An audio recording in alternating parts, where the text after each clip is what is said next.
Buenos días, hermanos. Es un honor para mí visitarles.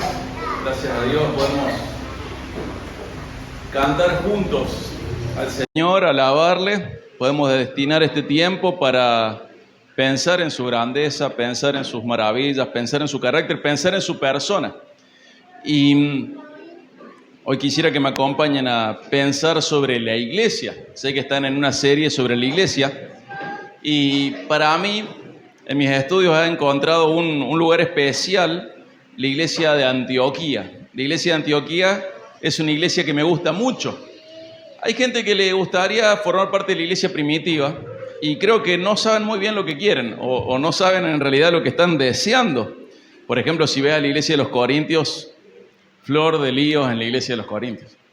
Si ves la iglesia de los Gálatas, ni hablar.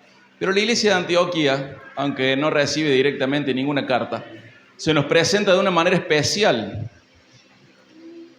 Es una iglesia muy particular. La iglesia de Antioquía va a ser la que luego va a enviar al equipo misionero primario. La iglesia de Antioquía se nos puede presentar como un ejemplo muy lindo de cómo debe ser una iglesia. Y hoy me gustaría que me acompañes a ver cómo Dios funda esta iglesia. Vamos a ver 5 puntos de la fundación de esta iglesia que creo que son ejemplares para nosotros. Nosotros tenemos que comprender que la Biblia nos muestra el camino a seguir. Dios la inspiró para guiarnos.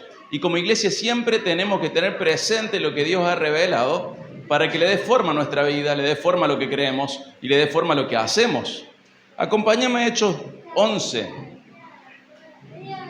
Mientras buscas Hechos 11,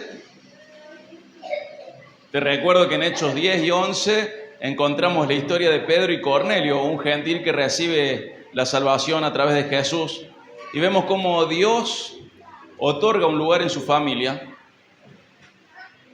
Es familia para aquellos que eran extraños y da salvación a los que están perdidos, sin importar su etnia. Esto es muy importante porque hasta el momento se veían algunos gentiles que eran aceptados por Dios, pero no era algo masivo, era algo muy específico. Pero una vez que el Señor llega a la vida de Cornelio, vamos a ver cómo la puerta de los gentiles se abre. Los gentiles pueden ser pueblo de Dios. Y vamos a ver qué hizo Dios con los gentiles. Bueno, Él va a fundar una iglesia, la primera iglesia gentil. Y aunque tenía algunos integrantes judíos, predominan los gentiles. Tenemos que saber que Antioquía es la tercera ciudad más importante del imperio, luego de Roma y de Alejandría, y también es la más diversa a nivel cultural. Y vamos a ver características de esta nueva iglesia que surge sin que alguien específico sea el fundador. Y esto es muy interesante porque podemos ver la mano de Dios obrando para que esta iglesia se levante. Vamos a ver 5 características de esta fundación. Y por casualidad, vamos a decir, le puede poner una C a cada característica, así que van a ser las 5 C de la fundación de la iglesia. Vamos a leer Hechos 11, 19 al 30, pero voy a comenzar leyendo 19 y 20, los versículos 19 y 20. El total del pasaje va a ser el 11, 19 al 30, pero vamos a comenzar con el 19 y 20. Dice: ahora bien, los que habían sido esparcidos a causa de la persecución que sobrevino después de la muerte de Esteban, llegaron hasta Fenicia, Chipre y Antioquía, no hablando la palabra a nadie, sino solo a judíos. O sea, fíjense que hay judíos que fueron perseguidos y cuando salieron solo predicaron a judíos. Pero dice que algunos de ellos, versículo 20, hombres de Chipre y de Cirene, los cuales al llegar a Antioquía hablaban también a los griegos, predicando el evangelio del Señor Jesús. Fíjate qué interesante, hay un grupo de personas que también predica a los gentiles, ¿sí? ¿Y qué les predican? El Evangelio. Y esta es la primera C, el comienzo. ¿Cuál es el comienzo de una iglesia? La exposición al Evangelio de Jesús. La exposición al Evangelio es lo que le da el inicio a esta iglesia. Algunos de los judíos fueron perseguidos aproximadamente 6 años antes, en los tiempos de la muerte de Esteban. Pero predicaron algunos de ellos también a gentiles, no solamente a judíos. Si el Evangelio era algo tan bueno para los judíos, ¿cómo no lo sería también para los gentiles? Y estos hermanos compartieron el Evangelio también a los gentiles. Y marca un antes y un después en la historia de la iglesia. ¿Qué hay en el Evangelio? En el Evangelio tenemos la noticia de la obra de Dios a favor nuestro en Cristo. Y sabemos que el Evangelio es palabra de Dios. Y sabemos que la palabra de Dios tiene poder para crear y para salvar. La palabra de Dios es poderosa. Fíjate en 2 Corintios 4:6 lo que dice.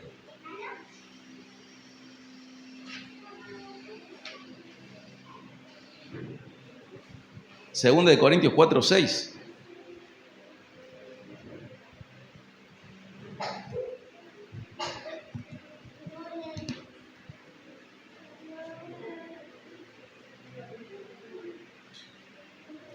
Pues Dios que dijo, de las tinieblas resplandecerá la luz, es el que ha resplandecido en nuestros corazones para iluminación del conocimiento de la gloria de Dios en el rostro de Cristo.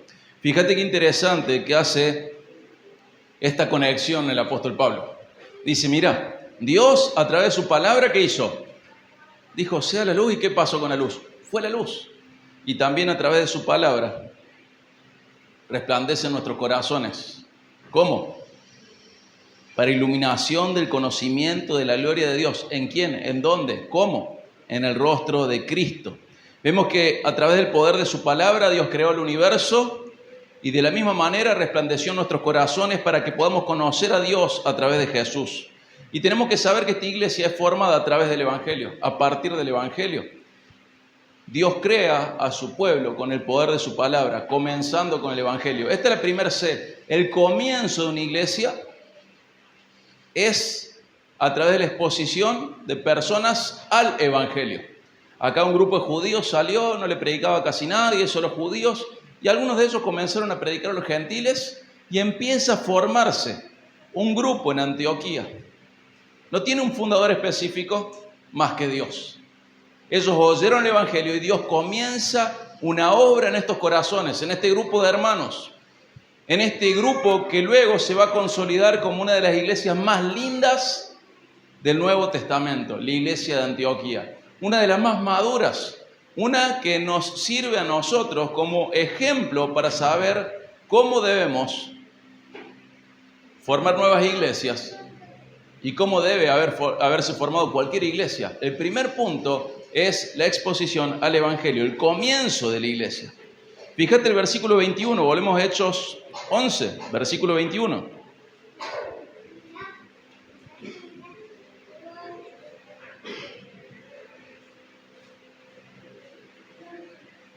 La primera C es el comienzo, la segunda C es el crecimiento. En el versículo 21 podemos ver cómo creció. La mano del Señor estaba con ellos y gran número que creyó se convirtió al Señor. ¿De qué viene el crecimiento? ¿Cómo viene el crecimiento? El crecimiento viene por la obra de Dios. No podemos imitar esa obra, no la podemos realizar. El crecimiento viene porque Dios estaba con ellos. Todo depende de Dios. La mano de Dios es la que hizo crecer esta iglesia. El comienzo fue la exposición al Evangelio. El crecimiento viene porque Dios estaba con ellos y gran número que creyó se convirtió al Señor. Seguramente alguno de ustedes sabe de memoria el Salmo 127:1. ¿Alguien lo sabe? Si el Señor no edifica la casa, ¿qué pasa? En vano trabajan los que lo edifican. Si el Señor no guarda la ciudad, en vano vela la guardia. ¿Qué es lo que el Espíritu Santo nos está diciendo a través del salmista? Que si Dios no obra, nosotros vamos a obrar al vicio. La obra de Dios es la determinante. Nosotros podemos y debemos esforzarnos, ser estrategas, ser sabios, ser dedicados a la obra, pero la voluntad determinante es la de Dios. El factor determinante es Dios mismo. Si Dios no hace la obra, todo esfuerzo nuestro es inútil. Dios es el factor determinante. Todo sin Dios es nada. Vemos acá que la iglesia de Antioquía crece. ¿Por qué? Porque la mano del Señor estaba con ellos. ¿Y cómo se expresó eso? Gran número creyó y se convirtió al Señor. Si Dios está bendiciendo algo, eso se hace evidente. Algún tipo de crecimiento va a haber. A veces nos queremos enfocar en el número, pero en realidad eso depende del Señor. Pero hay algo que ninguna iglesia debe pasar desapercibido. Es que la iglesia debe crecer también en santidad. La iglesia debe crecer en santidad, en consagración a Dios. Tenemos que saber que Dios hace crecer la iglesia. Jesús prometió y se comprometió con edificar a la iglesia. Y eso se sigue cumpliendo. Dios no está de vacaciones, Jesús no está de vacaciones, Jesús no está de franco. Jesús sigue edificando a su pueblo. Y cuando Él bendice una obra, se va a expresar de alguna manera. Algún tipo de crecimiento va a haber como evidencia de que Dios está con ese grupo de hermanos. Y tenemos que aprender a descansar también en el Señor. Fíjate Marcos 4:26. Deja un dedo en Hechos 11 porque vamos a ir y volver a Hechos 11 siempre. Pero fíjate Marcos 4:26.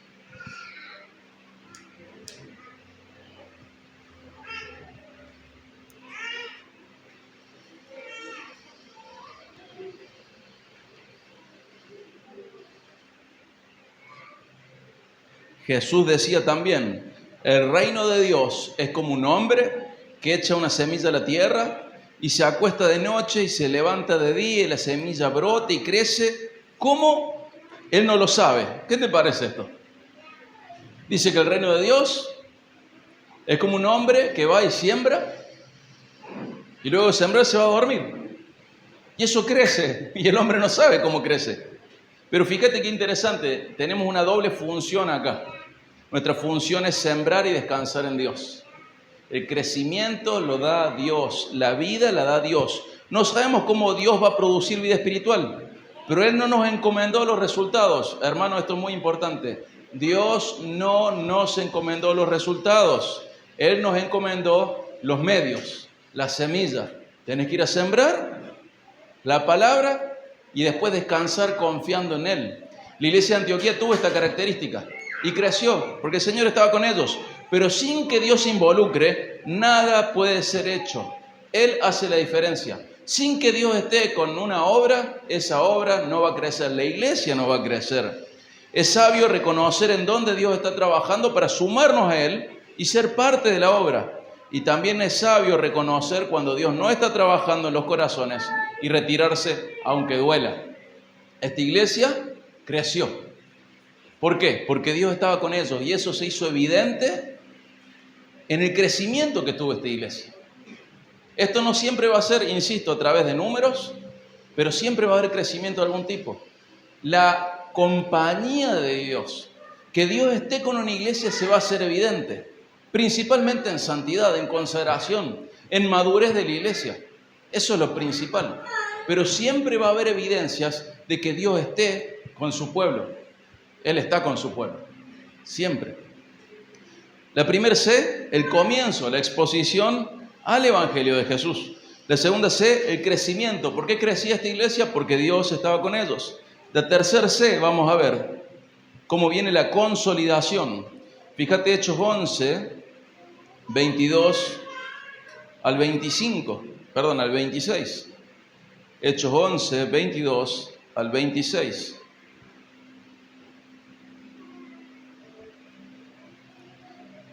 La noticia de esto, ¿de qué? De que un grupo de hermanos en Antioquía, luego de ir al Evangelio, comenzó a crecer.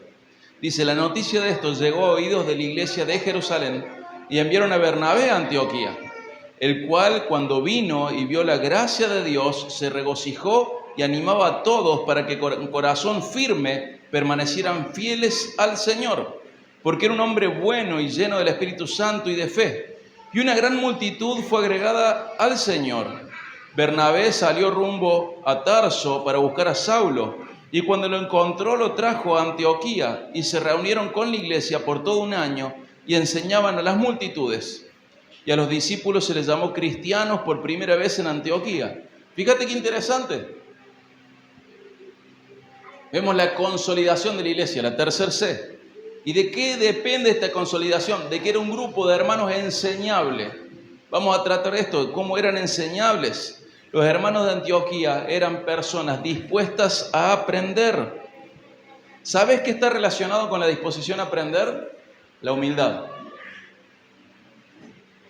La humildad. La persona humilde aprende y nunca deja de aprender. La persona soberbia, orgullosa, cree que ya sabe todo y no aprende más. Sabemos por un montón de pasajes que la humildad es un factor clave para ser bendecidos por Dios, y ser enseñables es una expresión de la humildad. Acá podemos ver cómo se consolida esta iglesia. ¿Por qué? Porque eran enseñables. La iglesia de Antioquía estaba formada por personas que deseaban aprender, que estaban dispuestas a aprender. ¿Y qué hace Bernabé? Fíjense qué lindo. ¿Qué hace Bernabé cuando ve esto?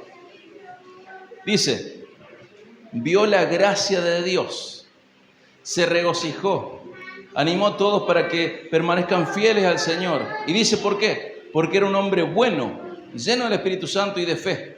Fíjate qué interesante. Un hombre de Dios, un buen hombre de Dios, cuando ve este crecimiento se alegra y anima a que ese crecimiento siga. Una iglesia se consolida según su capacidad de ser enseñable. Cuando una iglesia cree que ya sabe todo, no va a crecer, no se va a consolidar, no va a avanzar. Pero cuando una iglesia comprende que está aprendiendo acerca del Dios vivo, esa iglesia nunca se queda pensando que ya sabe lo suficiente. La capacidad de ser enseñables está ligado a nuestra humildad. Una iglesia que es enseñable nunca está satisfecha con lo que sabe. Una iglesia puede morir cuando sus pastores, sus líderes, sus miembros, sus adultos creen que ya saben todo acerca de Dios. Pero esta iglesia era enseñable. Y Bernabé atestigua que la gracia de Dios estaba con ellos. Él es un cristiano maduro y se alegra de la obra de Dios en otros y a través de otros. Sabemos que, por ejemplo, en Santiago 4:6 se cita un pasaje del Antiguo Testamento que dice que Dios resiste a ¿quiénes? A los soberbios, pero da gracia a los humildes. ¿Qué ve Bernabé? Que la gracia de Dios estaba con ellos. ¿Y cómo eran ellos? Enseñables. Por eso Bernabé, bueno, y eso es también ser humildes. Por eso Bernabé, ¿qué va a hacer? Va a buscar al mejor maestro bíblico del momento. ¿Quién es? Pablo. Hace 2 capítulos se convirtió, han pasado algunos años, pero va a buscar a Pablo. Tenemos que saber que la humildad es una actitud que reconoce nuestra dependencia de Dios. Nos somete a su voluntad. Por otro lado, la soberbia es una declaración de independencia de Dios. Ser soberbio es decir, no me hace falta decirle a Dios eso. Lo que vos decís no es tan bueno como lo que yo creo. Lo que vos planteás, lo que vos enseñás, lo que vos mandás, no es de tanta calidad como lo que yo creo correcto. El soberbio es así, tiene un corazón así. Le dice así a Dios de manera indirecta. Pero el humilde es enseñable. Y no va a aprender cualquier cosa, va a aprender acerca de la palabra de Dios. Al ser humildes, ¿nosotros qué hacemos? Abrimos nuestro corazón para recibir gracia de Dios, recibir favor de Dios, recibir herramientas de Dios. ¿Cómo obra el Espíritu Santo? El Espíritu Santo muchas veces va a obrar utilizando nuestro conocimiento de la Escritura para que nosotros lo podamos aplicar en la vida diaria. Pero si no somos enseñables, no tenemos esa gran herramienta que el Espíritu Santo utiliza. Hay personas que creen en Dios como si fuera un duende, que aparece y desaparece, va dejando pequeñas pistas a ver si lo descubrimos o no. Hay personas que creen en Dios como si fuese una fuerza etérea, impersonal. Pero Dios no es así. Y Dios en sus hijos vive. ¿Y cómo trabaja? ¿Cómo renueva el entendimiento? ¿Cómo transforma los corazones? Utilizando la palabra. ¿Y cómo llega la palabra a nosotros? Siendo enseñables. El Espíritu Santo utiliza la palabra para darle forma a nuestra vida, darle forma a nuestro carácter. El Espíritu Santo nos habla de esa manera principalmente. El Espíritu Santo toma eso que ya sabemos y lo aplica, lo trae a nuestra conciencia para que sepamos cómo conducirnos en el día a día, cómo ser padres, cómo ser esposos, cómo ser hijos, cómo ser vecinos, cómo ser iglesia. El Espíritu Santo utiliza la palabra de Dios que Él mismo inspiró para que nosotros la llevemos a la práctica. Pero si no somos enseñables, estamos entorpeciendo la obra del Espíritu Santo en nosotros. Estamos siendo un obstáculo para la obra de Dios en nosotros, porque al no aprender, el Espíritu Santo no puede utilizar la palabra para guiarnos. Este pasaje nos anima a mantener una actitud humilde delante de Dios. Dice Bernabé, o da testimonio Bernabé, que la gracia de Dios estaba con ellos. ¿Y cómo eran ellos? Enseñables. Y eso es lo que trae la actitud que es correcta frente a Dios, una actitud de humildad. Bernabé comprende que necesita ayuda y va a buscar el mejor maestro bíblico que había en ese momento. Va a llamar a Pablo. ¿Y cómo será que la iglesia era enseñable? Que Pablo y Bernabé van a dedicarse durante un año a enseñar en una iglesia en la que ellos, por lo menos hasta ahora, no eran los pastores, pero eran personas con gran conocimiento bíblico. Van a hacer un intensivo de un año. Luego sabemos que van a estar dentro de los 5 pastores. Yo tengo una serie sobre Antioquía, son como 5 o 6 prédicas. Esta es una nomás. Pero podemos ver cómo Dios trabaja en la iglesia de Antioquía. Cómo Dios obra, cómo los lleva a la consolidación. ¿Y ellos cómo son? Son enseñables. Vamos a seguir, Hechos 11, 27 al 30.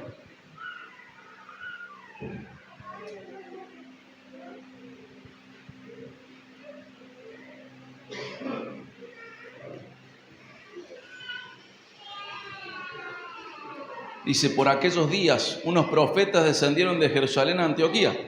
Levantándose uno de ellos, llamado Ágabo, daba a entender por el Espíritu Santo que ciertamente habría una gran hambre en toda la tierra. Y esto ocurrió durante el reinado del emperador Claudio. Los discípulos, conforme a lo que cada uno tenía, determinaron enviar una ayuda a los hermanos que habitaban en Judea. Y así lo hicieron, mandándolo a los ancianos por mano de Bernabé y de Saulo. El comienzo fue la exposición al Evangelio de Cristo. El crecimiento vino porque Dios estaba con ellos. La consolidación ocurrió porque eran enseñables. Y acá vamos a ver el cuarto punto, la comunión. ¿Con quién tenían comunión? Por supuesto, con Dios y los hermanos. Es una iglesia en comunión con Dios. Por eso está en comunión con el resto del pueblo. No es una iglesia sectaria, es una iglesia sana. Hermanos, es muy triste cuando una iglesia funciona como una pandilla. Si está con una, no puede estar con la otra. Fíjate que hasta el momento hay 2 iglesias en el mundo. Está la iglesia de Jerusalén y acaba de nacer la iglesia de Antioquía. Y la iglesia de Antioquía le va a mandar una ayuda a la iglesia de Jerusalén porque está en necesidad. ¿Tenés muchos testimonios de iglesias ayudando a otras? Que no sea una relación de iglesia madre e iglesia hija. Fíjate que hemos caído de nuestro entendimiento de lo que es la iglesia. Tenemos que aprender a ayudar a otras iglesias. Aprender a expresar la comunión que tenemos con Dios a través de la comunión con otros grupos de hermanos con los cuales compartiremos la eternidad. La iglesia no es una pandilla. La otra iglesia no es una competencia. La otra iglesia se asemeja más a nosotros que lo que creemos. Muchas veces hay pequeñas diferencias doctrinales y hacemos demasiado énfasis en eso. Pero no es la generalidad. Dios es Dios nuestro y también de ellos. Dios nos adoptó a nosotros y adoptó a otros. Y muchas veces cuando predico este pasaje doy una gran noticia a la iglesia local. Hermanos, en el cielo no estaremos solos. Algunos de nuestros vecinos, las iglesias vecinas van a estar con nosotros. El Espíritu Santo obra más allá de nosotros. El Espíritu Santo nos pone en comunión con personas que no son como nosotros. En algunos aspectos, pero en otros sí. Dios obra más allá de cada iglesia local. Y acá tenemos una iglesia que aprende esto y va a ayudar a una iglesia que no es su iglesia madre. Es la primera iglesia, sí, está bien. Incluso le va a traer muchos problemas a esta iglesia de Jerusalén más adelante, en Hechos 15. Le va a traer muchos problemas a la iglesia de Antioquía porque de Jerusalén van a salir los judaizantes. Sin embargo, la iglesia de Antioquía comprende que el pueblo de Dios está unido ¿qué? Al pueblo de Dios. Somos una familia y esta iglesia va a ayudar a la otra. Antioquía va a ayudar a Jerusalén. No es una iglesia sectaria, es una iglesia sana.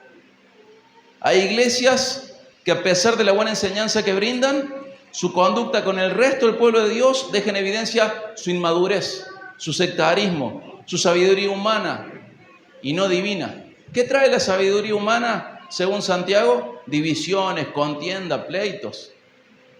Hermanos, la iglesia que Dios diseñó está en comunión con el resto de la iglesia que Dios salvó. Tenemos que aprender. Sabemos que hay iglesias que no son iglesias, son sinagogas de Satanás. Eso estamos todos de acuerdo. Pero nunca creamos que vamos a estar solos en el cielo. La iglesia como Dios la diseñó es mucho más grande que lo que a veces creemos. Y una iglesia sana tiene un entendimiento sano de lo que es el pueblo de Dios. Y a veces va a haber diferencias. Y quiero contarte algo. Las diferencias muchas veces nos dividen. Pero en el mismo grado, los otros piensan que nosotros estamos equivocados y nosotros pensamos que ellos están equivocados. Y está bien que estemos separados en este mundo caído porque no entendemos todo en la plenitud en lo que lo deberíamos entender. La Biblia dice, el Espíritu Santo dice a través de Pablo, el que cree que sabe todo y esa vez no sabe nada como debería saberlo. Y ellos creen que estamos equivocados y nosotros creemos que ellos están equivocados. Y es entendible. Amós 3:3 dice, ¿andarán dos hombres juntos si no están de acuerdo? Es una retórica, obviamente no. Y está bien que ellos anden por un lado y nosotros por otro. Sin embargo, tenemos que saber que la caída no solo ha afectado a los demás en el entendimiento, también nos ha afectado a nosotros. Y cada uno debe ser consciente y fiel a lo que entiende, fiel a lo que comprende, fiel a la luz bíblica. Pero nunca perder de vista que dentro de la revelación bíblica está de que hemos caído, nuestro entendimiento está caído, no solo el de los demás, el nuestro también. Y eso se expresa en diferencias que tenemos a veces con otras iglesias. Sin embargo, en la eternidad estaremos juntos y tenemos que abrir un poco nuestro entendimiento acerca de la obra de Dios en la tierra. Es mucho más grande que nuestro grupo, mucho más grande. Gracias a Dios no estaremos solos en la tierra, en el cielo. Tenemos que favorecer la comunión sana con otras congregaciones. Nunca tenemos que despreciar otra congregación, sino que tenemos que buscar la comunión. Nunca hay que despreciar las demás expresiones del cuerpo de Cristo. Hay que amarles, a pesar de las diferencias. Y aprender que cuanto más maduros seamos, mejor va a ser nuestra actitud. Sin ser cómplices con el pecado, sin ser cómplices con el error. Pero comprendiendo que la obra de Dios es mucho más grande que lo que creemos. Y la iglesia que Dios funda en Antioquía entendió esto y ayudó a otra iglesia que incluso después le va a traer muchos problemas doctrinales y de conducta. La iglesia de Dios comprende que el pueblo de Dios es mucho más grande que la iglesia local. Esta iglesia de Antioquía, nacida por voluntad de Dios, era madura en esto y bendijo a la única iglesia que existía en esa época, la otra iglesia, la primera, la de Jerusalén. Acompáñame por favor a 1 de Juan.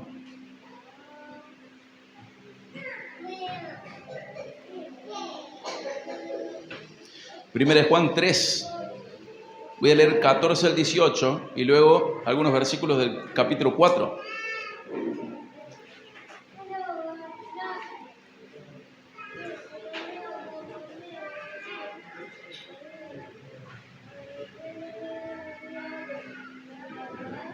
1 Juan 3, 14 al 18. Nosotros sabemos que hemos pasado de muerte a vida. ¿Por qué? Porque amamos a los hermanos. Fíjate qué interesante. Tenés una prueba de que naciste de nuevo. ¿Por qué? ¿Cómo? Porque amás a los demás. El que no ama permanece en muerte. O sea que yo podría sospechar de que alguien no es salvo solo por su falta de amor hacia los demás. Dice el 15, todo el que aborrece a su hermano es un asesino. Uy, es muy fuerte esto, ¿eh?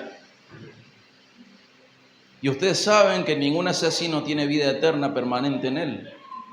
En esto conocemos el amor. Quiero hacer un ejercicio que hago siempre. Sabemos Juan 3:16 de memoria, ¿verdad?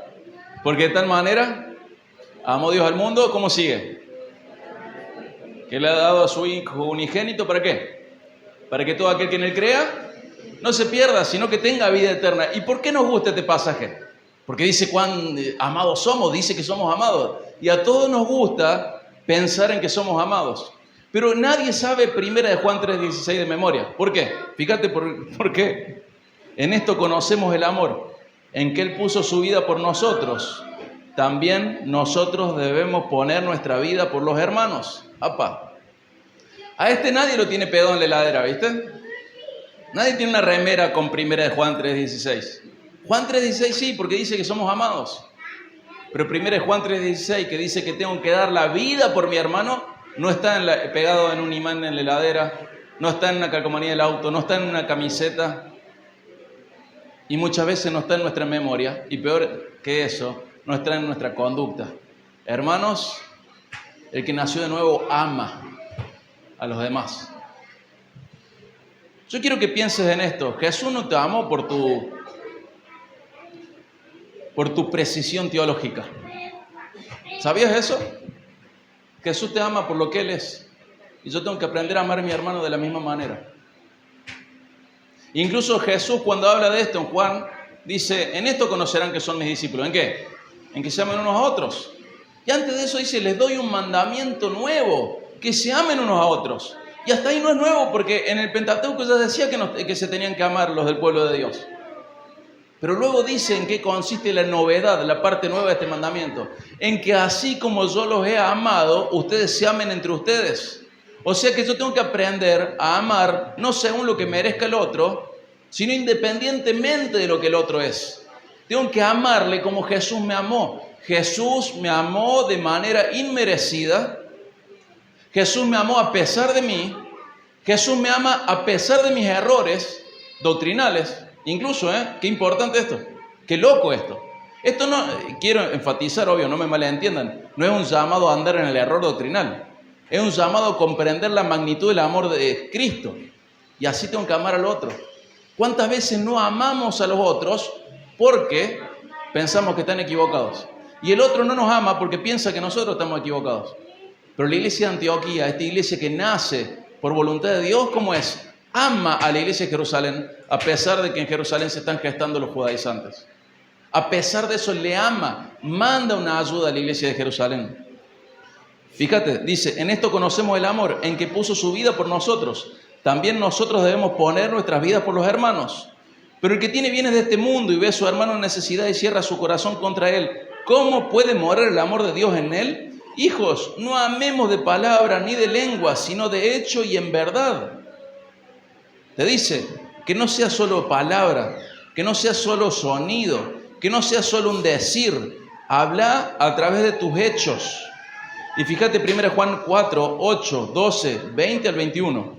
4, 8. El que no ama no conoce a Dios, porque Dios es amor. 12. A Dios nunca lo ha visto nadie. Si nos amamos unos a otros, Dios permanece en nosotros y su amor se perfecciona en nosotros. 20. Y si alguien dice, yo amo a Dios, pero aborrece a su hermano, es un mentiroso.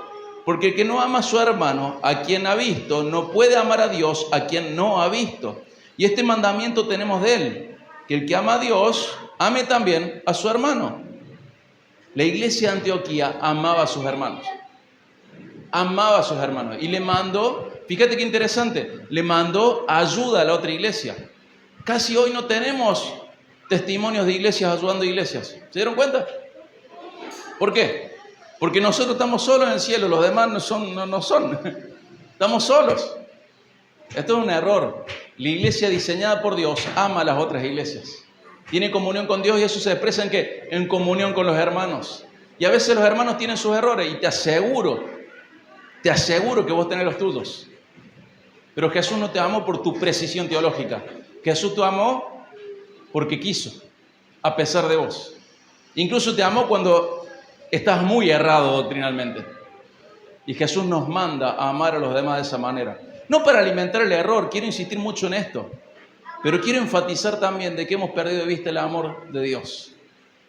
La iglesia que Dios diseña ama al pueblo de Dios. ¿Qué significa que amar de verdad esté relacionado con quién se ama? ¿Sabe por qué? Dice, no puedes decir que amas a Dios y no amas a tu hermano. Eso es mentira, no amas a Dios. ¿Qué quiere decir esto? Porque cuando yo amo a alguien a quien sí puedo ver, paso a aquello que estaba en el plano de lo abstracto, lo concreto. ¿Y sabes qué? Yo a Dios le canto un montón de cosas bonitas, lindas, interesantes, que expresan muchas veces mi amor por Él. Muchas veces en mis oraciones yo expreso amor por Él. Pero si eso no lo paso del plano de lo abstracto y lo llevo a lo concreto, puede ser mentira. ¿Y cómo puedo comprobar que esto es una realidad? A través de amar a mis hermanos. Jesús es muy enfático con esto. ¿Te acuerdas cuando en Hechos 9, Pablo va camino a Damasco y aparece una gran luz y él cae al piso? ¿Se acuerdan qué le dice la luz? ¿O qué dice la voz que está en la luz? ¿Qué dice? Pablo, Pablo, ¿por qué persigues a la iglesia? Saulo, Saulo, ¿por qué persigues a la iglesia? ¿Qué dice? Saulo, Saulo, ¿por qué? Me persigues. Fíjate qué interesante esto. O sea que Jesús se toma de manera personal la persecución a la iglesia. Te hago una pregunta, ¿estás amando a la iglesia? Porque Jesús lo toma de manera personal. Y vos podés decir, no, bueno, pero ahí está hablando en términos negativos contra la persecución. Bueno, Jesús en el juicio de las naciones dice, ¿ustedes son ovejas o ustedes son cabras? ¿Se acuerdan? A la oveja les dice, cuando estuve enfermo me visitaste. Cuando estuve con hambre me diste comer, cuando tuve sed me diste tomar, cuando estuve con frío me abrigaste. Y ellos dicen, ¿y cuándo hicimos esto, Señor? ¿Cuándo le dice? Cuando le hicieron a mis hermanos pequeños, a mí me lo hicieron. ¿Te das cuenta de esto? Espiritualmente, ¿qué es un hermano pequeño? ¿Alguien se anima a decirme? ¿Alguien menor de edad o alguien inmaduro? ¿Sabes qué pasa? Muchas iglesias se creen maduras y no aman a sus hermanos inmaduros. Y Jesús lo toma como una afronta a sí mismo.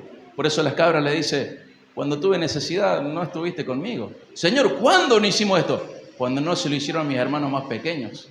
Qué interesante, ¿verdad? La iglesia, como Dios la define, ama al resto del pueblo de Dios. Esta iglesia de Antioquía a mí me apasiona en cierto sentido, porque aparece como una iglesia por generación espontánea. ¿Y estos de dónde salieron? Pasaron unos, predicaron, se fueron y empezó una obra. Pero ¿quiénes se creen que son estos para andar?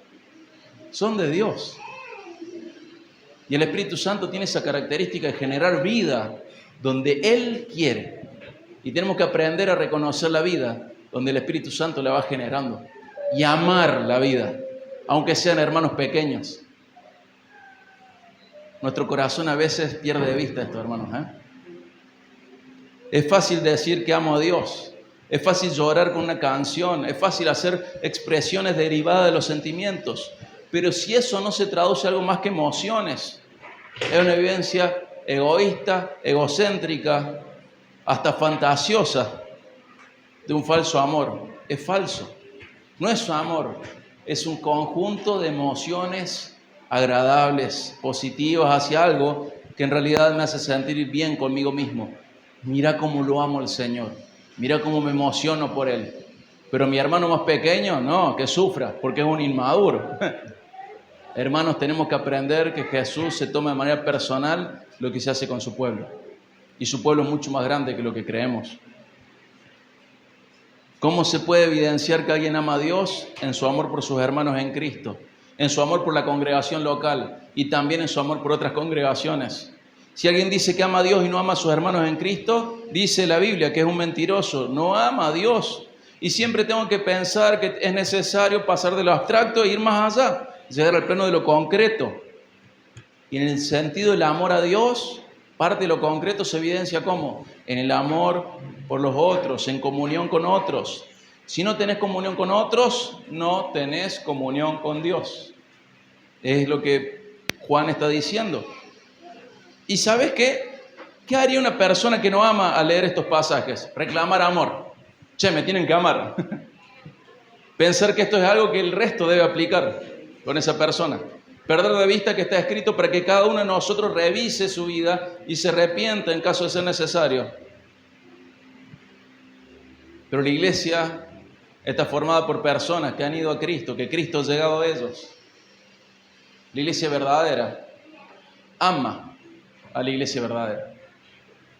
La ama y está dispuesto a dar su vida por ella, en semejanza, en imitación y siguiendo a Cristo. Dar la vida por la iglesia. La iglesia de Antioquía va a madurar tanto que va a ser la base misionera del cristianismo. Ya lo van a ver en Hechos 13. Esta iglesia va a madurar tanto que no solo va a proveer ayuda material para la iglesia de Jerusalén, sino que va a proveer líderes, maestros, pastores, misioneros, va a proveer recursos para la difusión del evangelio y para la expansión del reino de Dios. Cuando Dios define la iglesia, tenemos que prestar atención a la iglesia de Antioquía, por cómo Dios va obrando y la forma que le va dando. ¿Te acordás del comienzo? Exposición al evangelio de Jesús. Y floreció la iglesia, floreció. Y cuando Bernabé la vio, dijo, qué hermosa la gracia de Dios, porque era un hombre bueno y lleno del Espíritu Santo. Su crecimiento, ¿por qué vino? Porque Dios estaba con ellos. Su consolidación, ¿por qué vino? Porque eran enseñables, personas humildes, que no creían que se las sabían todas, sino que estaban dispuestos a aprender. La comunión era con Dios y con los otros hermanos. Y quiero ir a la quinta C, el cimiento. ¿Cuál es el cimiento de una iglesia cuando Dios la forma? Por supuesto, la palabra de Dios. La palabra de Dios es el cimiento. Edificamos sobre la Biblia. Quiero aclarar, por supuesto que Cristo es nuestra roca angular. El cimiento es Cristo, por supuesto. En otro sentido también la proclamación de Cristo. Pero Cristo, por inferencia, es la roca. Lo sabemos eso. También se dice, fue echado el fundamento, ¿se acuerdan? Está Cristo y luego ¿qué está? Apóstoles y profetas. ¿Quiénes escribieron en la Biblia? Apóstoles y profetas. Ese es nuestro cimiento, hermanos. Es nuestro cimiento. Una iglesia diseñada por Dios está basada en la Biblia. Averigua en la palabra de Dios cómo debe ser la iglesia. Averigua en la palabra de Dios cómo debe ser cada miembro de la iglesia, cómo deben ser sus líderes, cómo debe ser cada cosa que la iglesia hace. Está en la Biblia, nos basamos en ella. La iglesia de Antioquía nace por el evangelio y crece por la enseñanza bíblica de Bernabé y Pablo. Cada iglesia debe tener el mismo cimiento de siempre. Hermanos, hay una sola manera de ser iglesia, la bíblica. Y estamos toda la vida tratando de aprenderla. Acompáñame a Efesios 2:20. Este es el cimiento de siempre.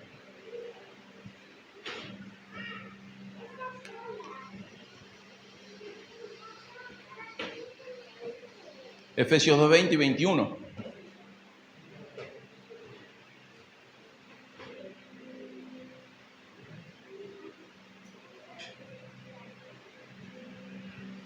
Están edificados sobre el fundamento de los apóstoles y los profetas, siendo Cristo Jesús mismo la piedra angular, en quien todo el edificio bien ajustado va creciendo para ser un templo santo en el Señor.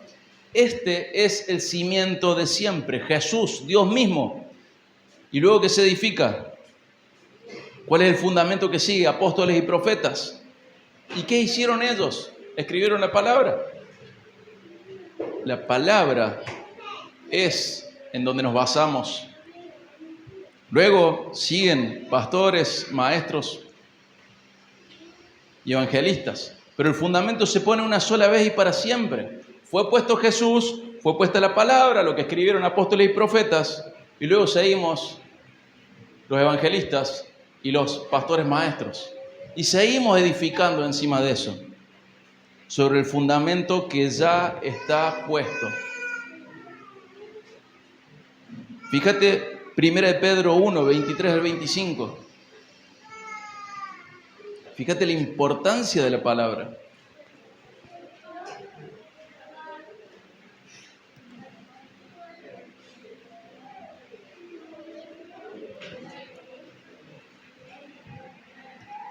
Pues han nacido de nuevo, no de una simiente corruptible, sino de una que es incorruptible, es decir, mediante la palabra de Dios que vive y permanece. Porque toda carne es como la hierba y toda su gloria como la flor de la hierba. Sécase la hierba, cáese la flor, pero la palabra del Señor permanece para siempre. Esa es la palabra que a ustedes les fue predicada. ¿Qué te parece?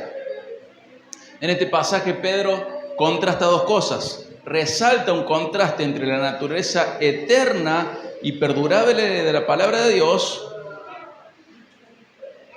con todo lo demás. Incluso con el hombre, esa simiente corruptible.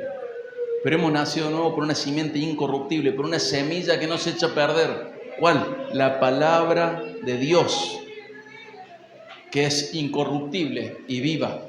Mientras que la carne y la gloria del hombre son temporales, son pasajeras, de la misma manera como una hierba y una flor que se marchita, la palabra de Dios permanece para siempre. La iglesia diseñada por Dios se basa en la palabra. Este pasaje acá nos muestra cómo Pedro enfatiza que los creyentes fueron regenerados por la palabra de Dios que vive y permanece eternamente. Y es esa misma palabra que se les predicó a los lectores de Pedro a través del Evangelio. Y es esa misma palabra que llega a la iglesia de Antioquía. Y es esa misma palabra que llegó a nosotros. ¿Y qué nos muestra este pasaje? La confiabilidad, la durabilidad de la palabra de Dios, que no es sujeta a cambios, no es sujeta a corrupción, no es sujeta a cultura, no es sujeta a épocas, no es sujeta a filosofías, no es sujeta a sabiduría humana. Es la que gobierna, es lo que Dios usa para gobernar a su pueblo. El fundamento sólido en el cual podemos confiar y construir nuestra vida y la iglesia es la palabra. La obra de Dios, fíjate qué interesante, llegamos a 5C. La obra de Dios en la iglesia que Él funda de una manera especial respecto a las otras iglesias, nos enseña mucho. Y hermano, es sabio seguir su ejemplo. El comienzo, ¿por qué tiene que venir? Por exposición al Evangelio. Una iglesia verdadera nace a partir de la exposición al Evangelio de Cristo. La segunda C, ¿por qué viene el crecimiento? Porque hacemos muchas estrategias, porque hacemos muchas actividades, porque hacemos muchas cosas. No, el crecimiento viene porque Dios está con la iglesia. El crecimiento depende de Dios. No nos tenemos que engañar. Muchas veces hay muchas actividades, ¿para qué? Para tener muchos números y creer que Dios está con nosotros. Pero no es así. El crecimiento de la iglesia fundada por Dios viene porque Él está con esa iglesia y hace que crezca. Él es el determinante, Él es el factor determinante del crecimiento de la iglesia. La tercera C, la consolidación. ¿De qué vino la consolidación de esta iglesia? Vino de que eran enseñables, de que eran personas con las cuales se podía contar para que aprendan. Por eso Bernabé llama a Pablo para que durante un año enseñen a la iglesia. Y teniendo en cuenta cómo era el ministerio de Pablo, podríamos decir que esto sucedía todos los días. Una iglesia que ama aprender es una iglesia que se va a consolidar. Luego vimos la comunión. Esta comunión con Dios se expresó como en comunión con sus hermanos de Jerusalén. Les enviaron ayuda cuando Jerusalén necesitaba. Y vemos el cimiento, la quinta C, la palabra de Dios. Hermanos, podemos hablar un montón acerca de la iglesia. Les aseguro que cambié de prédica en la última canción de alabanza. Me encanta hablar de iglesia. Aprendí mucho y debo seguir aprendiendo mucho. La iglesia es definida por Dios pero también es guiada por Dios a través de aspectos prácticos. En la definición de la iglesia pone en práctica lo que Dios le manda. ¿Qué nos expone Dios a través de la iglesia de Antioquía? Que el evangelio está como algo principal. Ahí viene el comienzo. Que el crecimiento depende de Dios, no de los hombres. Que la consolidación viene por una actitud humilde, de ser enseñables. Que la comunión es muy importante. Dios nos permite ver en ella la comunión que tenían con otros hermanos de otras iglesias. Y que el cimiento es fundamental, la palabra de Dios. Hermanos, me hubiera encantado aprender esto antes. Y algo que partió mi corazón fue comprender que Jesús dio la vida por la iglesia. Pero ¿sabes qué? No dio la vida por la iglesia que debía ser. Dio la vida por la iglesia que es. Y eso me hizo comprender un montón de cosas acerca de las otras iglesias. Yo justificaba mi falta de amor. Ellos no saben tanto como yo. Ellos no son tan ordenados como yo. Ellos no leen tanto la Biblia como yo. Ellos no entienden tanto como yo.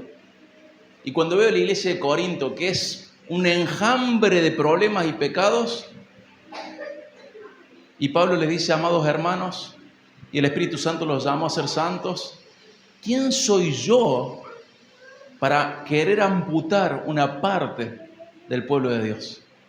La iglesia sana comprende de que hay otras partes del pueblo de Dios.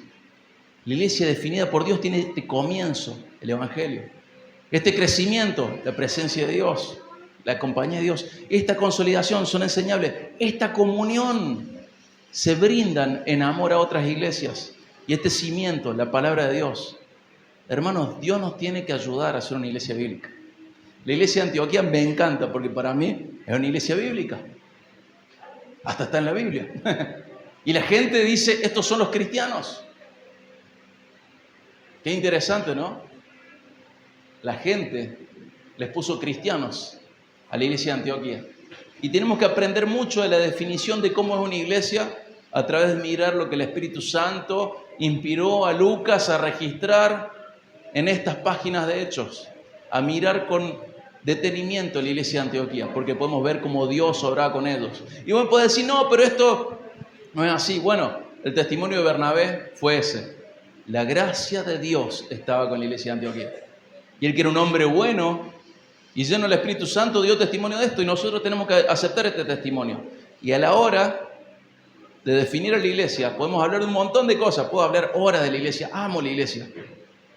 Pero siempre recuerda estas 5 cosas. Comienzo, el evangelio, crecimiento, la compañía de Dios, consolidación, una iglesia enseñable, comunión con Dios, que se expresa en comunión con otros hermanos, incluso con otras iglesias, y el cimiento, la palabra de Dios. Si falta una de estas cosas, la iglesia sufre en su definición y está en un camino incorrecto. Estas 5 cosas siempre tienen que estar en la iglesia que Dios funda. ¿Amén? Yo sé que están acostumbrados a 1:20, por lo que vi, pero yo no. Además, antes que nos derritamos, vamos a orar para terminar. Pero, hermanos, muchas gracias por su paciencia, gracias por la invitación, gracias por el honor que me dan de servir a Dios entre ustedes, y deseo que el Señor les bendiga muchísimo. Vamos a orar.